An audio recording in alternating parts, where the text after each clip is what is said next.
And hi, my friends in Zimbabwe. This is Ingemetta. I'm here out in the wild, raw nature of Norway, as you can see.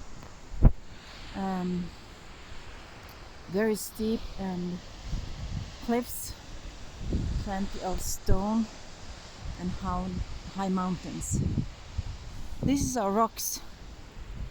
That's why it's called the Rock Festival here, because of the nature and the wildness of our stones.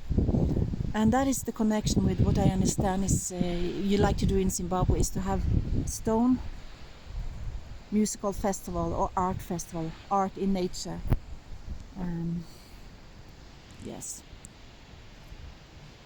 beautiful.